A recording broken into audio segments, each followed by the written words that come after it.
कि सम्यक दृष्टि जीव एक तो नरक में जाता ही नहीं, काम ही ऐसे नहीं करता है, और नरकों में जाना पड़े ऐसी योजनाएं भी नहीं बनाता है। वो जमीन पर रहता है तो भी स्वर्ग सा एहसास करता है, दूसरों के लिए भी स्वर्ग ही निर्मित करता है। और पापी आदमी दिन रात अशुभ का चिंतन करता है, अशुभ की योजनाएं बनाता है, अशुभ कार्य करता है और अशुभ में ही जीता है, अशुभ में ही मरता है। इसलिए धन पैसा उसके काम नहीं आता है, जहाँ जाएगा वहीं नरक पैदा कर देगा। इसलिए बड़ी अच्छी एक चौपाई आई है, दुष्ट संग जिन देव विदाता जासे भल नरक को वासा, कि दुष्ट का संगति मत देना। दुष्ट की संगति से तो नरक में जाना भी भला है, क्योंकि वहाँ भी दुष्ट ही तो हैं। जमीन पर भी यदि आदमी दूसरों को गिराने की योजना बनाता है, दूसरों को मारने की, दूसरों के पतन की योजना बनाता है, तो समझना वो मनुष्य नहीं, वो नारकी है, वो जीते जी हैवान है, शैतान है। और जबकि योग्यता लेकर आया था भगवान बन सकता था। इसलिए आचार्यों ने कहा है कि नरक में कितनी कितनी यातनाएं हैं। यहाँ जरा सी सर्दी लगती है तो आप हीटर चला लेते हैं, जरा सी सर्दी लगती है अंगीठी लगा लेते हैं, जरा सी सर्दी लगती है आप रजाई कंबल और शॉल ओढ़ लेते हैं। लेकिन नरक में जाओगे तो ऐसी कोई व्यवस्था नहीं, वहाँ तन पर धागा भी नहीं मिलेगा। वहाँ इतनी सर्दी और गर्मी पड़ती है कि सुमेरु पर्वत का लोहा पिघल कर गल जाए, भाप बनकर उड़ जाए। सोचना इतनी सर्दी और गर्मी पड़ती है वहाँ पर। यहाँ पर तो गर्मी हो तो एसी चला लोगे, कूलर चला लोगे, ठंडा पानी पी लोगे। वहाँ न पीने मिलेगा, न खाने मिलेगा, वहाँ न सोने मिलेगा, न सच पूछो जाग सकते हो, न अमन चैन से बैठ सकते हो। गर्मी इतनी पड़ती है जिस पेड़ के नीचे जाते हो वहीं के पेड़ के पत्ते गिरकर तुम्हारे टुकड़े टुकड़े कर देते हैं। आप सोचेंगे कैसे कर देते हैं। आज भी देखिए अस्पतालों में जाकर कैसी कैसी हालतों में लोग जी रहे हैं, कैसी कैसी यातनाओं को बेचारे मजबूरी में सह रहे हैं। बेचारे नहीं हैं, जे कर्म पूरब किए खोटे सहे क्यों नहीं जी रहा। कितनी तकलीफ है आज भी लोगों को, लेकिन वो तकलीफ हमारे द्वारा बांधी हुई है। यदि उन लोगों को देखकर हमें शिक्षा मिल सकती है कि हमें ऐसे कोई कृत्य नहीं करना जो ऐसी यातनाओं को हमें सहना पड़े। कभी कभी लोग कहते क्या करें माता जी, हमने तो कोई कर्म ही नहीं किया, ऐसा इस जन्म में कोई कर्म नहीं किया, ना जाने कौन से कर्मों का फल मिल रहा है। आचार्य कहते हैं जब तुम पेड़ लगाते हो तो पेड़ भी कुछ दिनों बाद फल देता है, आपके कर्मों के बीज भी कुछ दिनों बाद फल देंगे। आप भूल जाते हो, मरते टाइम हर समय भूल जाते हो कि मैंने क्या क्या किया, क्या क्या छोड़ा, और फिर दोबारा फिर वही दाना वाना हम चालू कर देते हैं। आचार्यों ने कहा है वहाँ इतना कष्ट है, इतनी भूख है, इतनी प्यास है और एक दाना खाने को नहीं मिलता है। और वहाँ से जैसे तैसे करके कोई पुण्य उदय से निकल भी आते हो, मनुष्य गति में भी आते हो, तो विचार करना मनुष्य गति में आना पर्याप्त नहीं है। कितने लोग ऐसे हैं जो भील चांडालों के यहाँ पैदा होते हैं, कितने लोग ऐसे हैं जो सिर्फ अशुभ कर्म जहाँ होते हैं वहाँ पैदा होते हैं। और पैदा होने के समय चाहे राजा हो और चाहे फकीर हो चाहे नौकर हो, सबको तकलीफ होती है। पैदा होते टाइम माँ की प्रसव की वेदना आदिनाथ पूजन में कही है कि कितनी तकलीफ से लोग कहते भी हैं क्या पता जच्चा बच्चा बचेगा या नहीं बचेगा। बाहर बैठे लोग परमात्मा से दुआ करते रहते हैं, परमात्माओं से प्रार्थनाएं अर्चनाएं उपासनाएं मन्नतें मांगते रहते हैं कि बच्चा कुशल से आ जाए, माँ अच्छी बच जाए, माँ की ज़िंदगी बच जाए। इतनी यातनाओं से निकलते हो और उस निकलते टाइम इतनी तकलीफ इतनी वेदनाएं होती हैं कि उस समय हर इंसान सौगंध खाता है कि अब आऊँगा धरती पे तो दोबारा इस गर्भावास में कभी नहीं आऊँगा। आओ तो ऐसे आओ कि आना बाकी ना रहे और जाओ तो ऐसे जाओ कि जाना बाकी ना रहे। हम संकल्प करके जाते हैं लेकिन क्या करते हैं, संकल्प पूरा करते हैं। यहाँ आते ही ऐसा हो जाता है जैसे कोई डकैतों ठगों की बस्ती में आदमी आ गया हो। कोई माँ बन जाता है, कोई बाप बनकर अपना अधिकार जमाने लगता है, कोई दादा दादी फूफा फूफी मौसा मौसी सब बनकर आ जाते हैं और सब अपना अपना अधिकार जमाते हैं। जीते जी हमें अपना अधिकार पाना था, आत्म तत्व को पाना था, आत्म सत्ता को पाना था, लेकिन यहाँ हम सब चोर लुटेरों में आचार्यों ने तो कहा है कि परिवार के लोग आपको बेड़ी के समान हैं। परिवार तन कारागृह बनिता बेड़ी, परिजन हैं रखवाले, तुम्हें मोक्ष मार्ग पर निकलने नहीं देते हैं। तुम्हारे चपरासियों की तरह, तुम्हें कैदियों की तरह खड़े रहते हैं कि तुमसे अपराध भी कराएंगे और तुम्हें मुक्त भी नहीं होने देंगे। और बचपन से, बस बचपन क्या होता है, हमारा जन्म क्या होता है, हमें दौड़ प्रारंभ कर दी जाती है। दौड़ो, आगे दौड़ो, आगे दौड़ो, कुछ नंबर लाओ, कुछ आगे निकल जाओ। इसमें क्या हमें ईर्ष्या नहीं सिखाई जाती है?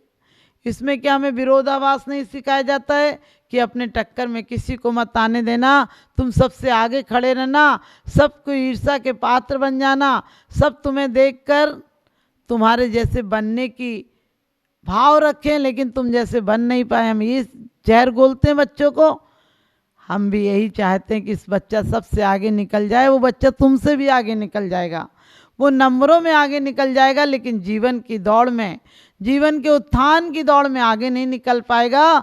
वो नोटों के बंडल कमा लेगा, वो नौकरी पा लेगा, वो अपने परिवार को चला लेगा, लेकिन किसी परिवार से प्रेम नहीं पा सकता है।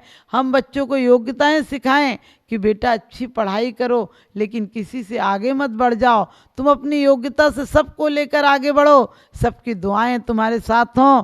अर्जुन ने भी कहा था कि जो लोग हमारी खुशी पर खुश होते, जब वो नहीं रहेंगे तो राज्य पाकर क्या करूँगा।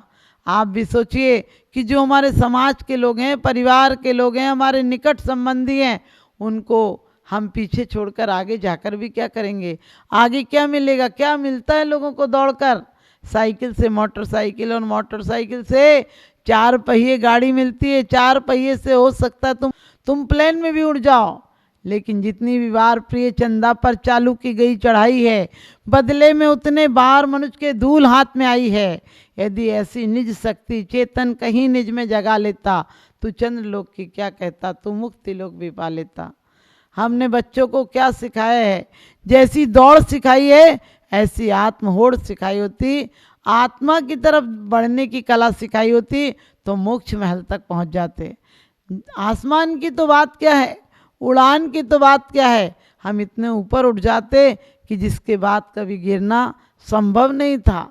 हम उठे तो इतने ऊपर उठे कि गिरने की संभावना नहीं हो, और वो उठना आत्म स्वभाव में उठना है, आत्म परिणामों की समृद्धि पाना है। हम कभी ऐसी योजना नहीं बनाते हैं। और कहते हैं फिर होड़ थोड़े से किशोर अवस्था में दौड़ की होड़। तुम कोई कंपटीशन में आगे बढ़ जाओ, कोई दौड़ में आगे बढ़ जाओ, कोई मैच में आगे बढ़ जाओ, बस दौड़ सिखाते हैं। और उसके बाद शादी के बाद पत्नी कहती है कुछ और काम कर लो, कुछ एक्स्ट्रा काम करो, कुछ पार्ट टाइम काम करो, क्योंकि बच्चों की जिम्मेदारी है और परिवार की जिम्मेदारी है। उसके बाद बच्चे कहते हैं कि पिताजी अब रिटायर्ड हो गए तो आप और कुछ कर लो, यानी कर लो। आदमी ज़िंदगी से शांति से जी नहीं सकता है। रोटियां मिली है, खाने का वक्त नहीं है, पत्नी मिली है, प्रेम से बात करने का वक्त नहीं है, गुरु मिले हैं उनके दर्शन करने का, उनकी वैयावृत्ति करने का मौका नहीं है आज के आदमी पे। अस्पताल में 5 दिन भर्ती रह आएगा, लेकिन 5 मिनट गुरुओं के निकट नहीं बैठ सकता है। आदमी जाकर पार्टियों में घूम आएगा, क्लबों में चला जाएगा, लेकिन आज वक्त नहीं है, तो देव शास्त्रगुरु के लिए वक्त नहीं है। और आचार्यों ने कहा है कि यही चीज़, 3 चीज़ हमारे जीवन में सुख और शांति और समृद्धि और संस्कृति देती है, लेकिन उसके लिए हमारे पास एक वक्त नहीं है, 1 सेकंड का वक्त नहीं है। फिर हम चाहते हैं हमारे जीवन का उत्थान होगा। और आचार्यों ने कह दिया आज के समय में तो पहले बच्चा होता था, जवान होता था, और उसके बाद बूढ़ा होकर मर जाता था, लेकिन आज का बच्चा तो डायरेक्ट बचपन तो आता ही नहीं, सीधे बुढ़ापा ही आता है। क्योंकि बुढ़ापा किसे कहते हैं? जहाँ निराशा हो, उदासी हो, संतुष्टि हो कि अब जो मिल गया ठीक है। जहाँ आगे मौत हो कि मौत के बाद तो कुछ मिलता नहीं, मौत के बाद तो आदमी समझौता कर लेता मौत से कि अब जो मिला उसी में समझौता करो। हम और आप लोगों ने भी मौत से समझौता कर लिया। ये हमारी जवानी और युवा पीढ़ी की समझिए पहचान नहीं है, हमारे बुढ़ापे की पहचान है।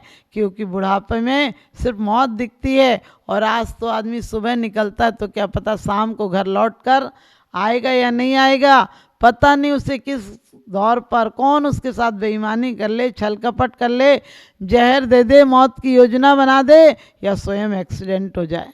क्योंकि आदमी में की ज़िंदगी में जब कोई दौड़ बाकी नहीं होती तो वो गाड़ियों की दौड़ ही रख लेता है कि चलो इसी पे दौड़ते हैं, इसी में कुछ पा लेंगे। लेकिन दौड़ कर आदमी कभी नहीं पाता है, धैर्य से सब कुछ पाता है।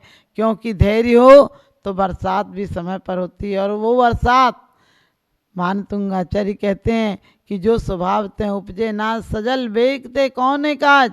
जो समय पर वर्षा होती है वही खेती को सफलता देती है, वही बीज देती है। और अनावश्यक जल्दी बीज चाहोगे, फल डालोगे तो बीज नहीं आएंगे। और इसी प्रकार से हम सब्र से अपने जीवन में जो कुछ मिला है, संयम से, अप्रमाद से, हमारी कोई क्रिया ऐसी नहीं हो जो हिंसा की हो, कसाई की हो, व्यसन की हो। यदि ये क्रियाएं नहीं तो हमारी दुर्गति होगी, और इस जीवन में भी हम शांति से नहीं जी सकते हैं। तो इसलिए हमें कोशिश करनी है कि हम बुढ़ापा आने के पहले हम जवान हो जाएं। जिसकी आत्मा, जिसकी सोच, जिसका मन स्थिति अच्छी होती है, वो देह में बुढ़ापा आता है, उसके चेतन में बुढ़ापा नहीं आता है। क्योंकि वो अंत समय तक उस साहस से आत्म पुरुषार्थ के लिए जागता है। इसलिए हमें आत्म पुरुषार्थ के लिए जागना है। निराश उदास होकर के अब क्या करें, हम तो जैन हो गए, अब क्या करें, इससे ज़्यादा मंदिर चले जाते हैं, और इससे ज़्यादा क्या करें। नहीं, मंदिर जाना नहीं है। मंदिर जाना तो एक माध्यम है, लेकिन स्वयं को मंदिर बनाना है।